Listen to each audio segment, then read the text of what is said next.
تھک گئے ہو؟ دیکھو، پریشان مت ہو، وہ اپنے بندے کو تکلیف میں ہمیشہ نہیں رکھتا، راحتیں جلد نصیب ہوں گی۔ تم کیوں نہیں سمجھتے کہ تمہارا تعلق دو جہانوں کے مالک سے ہے؟ تم اس سے مانگ رہے ہو جس نے تمہیں بنایا ہے، اور جسے اللہ گمراہ کرے اس کی کوئی ہدایت کرنے والا نہیں، اور جسے اللہ ہدایت دے اسے کوئی بہکانے والا نہیں۔ تیری رحمتوں پہ منحصر میرے ہر عمل کی قبولیت، نہ مجھے سلیقہ التجا، نہ مجھے شعور نماز۔ اپنے اس تڑپتے دل کو سمجھا دو کہ اللہ کے فیصلے ہمیشہ ڈھیروں خوشیاں لاتے ہیں، بس تم صبر کرو اور پھر اپنے اوپر اللہ کی عنایتوں کو برستا دیکھو۔ ہر درد کی دوا بس اس رب کے پاس ہے، تو دیر نہ کرو، اپنے درد اس رب کے در پر لے جاؤ، یقین مانو دوا وہیں سے ہوگی، شفا بھی وہیں سے ہوگی۔ ہدایت بن مانگے نہیں ملا کرتی ہے، اور جو طلب ہدایت میں لگ جائے اسے خالی ہاتھ لوٹتے بھی نہیں دیکھا گیا۔ میں کیوں مایوس ہوں؟ میرے پاس تو وہ اللہ ہے جس کی ایک اشارے پر پہاڑ پگھل سکتا ہے، وہ نصیب بنا بھی سکتا ہے اور مقدر کو بھی بدل سکتا ہے۔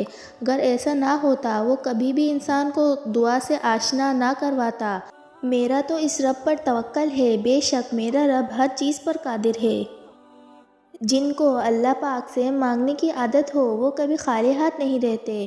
یا اللہ ہمیں اپنے سوا کسی کا محتاج نہ کرنا۔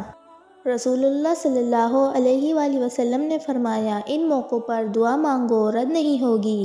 نمبر 1، جب دھوپ میں بارش ہو رہی ہو۔ نمبر 2، جب اذان ہو رہی ہو۔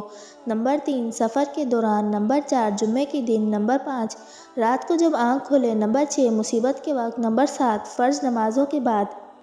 اگر آپ نیکیاں کر رہے ہیں لیکن ساتھ ہی غیبت وغیرہ بھی کر رہے ہیں تو آپ کی نیکیاں ساتھ ساتھ ہی ڈیلیٹ ہوتی جا رہی ہیں۔ اگر کسی شخص کے ذہن یا سوچ کو جاننا چاہتے ہو تو دیکھو وہ اپنی مخالف رائے کے حامل انسان سے کیسے گفتگو کرتا ہے۔ ریاضی ہمیں یہ نہیں سکھاتی کہ کس طرح خوشیوں کو جوڑنا ہے اور اداسیوں کو کم کرنا ہے، لیکن ایک بہت اہم سبق ضرور سکھاتی ہے کہ ہر مسئلے کا حل ہے۔ میں نے سسک کے کہا، مولا میرا ہاتھ خالی ہے، میرا دل خالی ہے۔ تو رب نے قرآن میں کہا، اور جلد ہی آپ کا رب آپ کو اتنا دے گا کہ آپ خوش ہو جائیں گے۔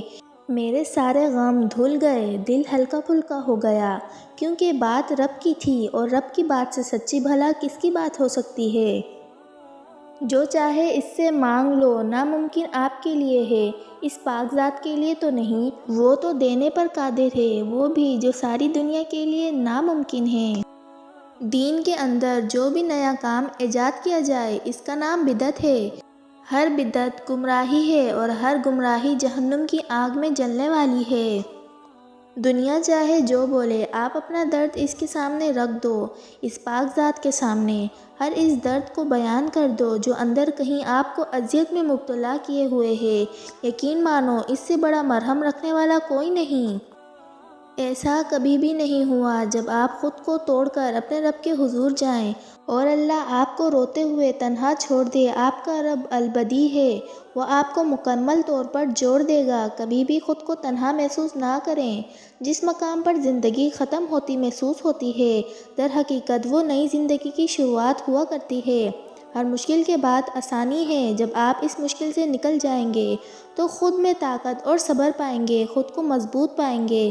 بعض مشکلات اور زندگی کے اندھیرے ہمیں مضبوط بنانے ہی آتے ہیں، جس کے بعد ہمیں صرف اللہ سے وابستہ ہو جاتی ہے۔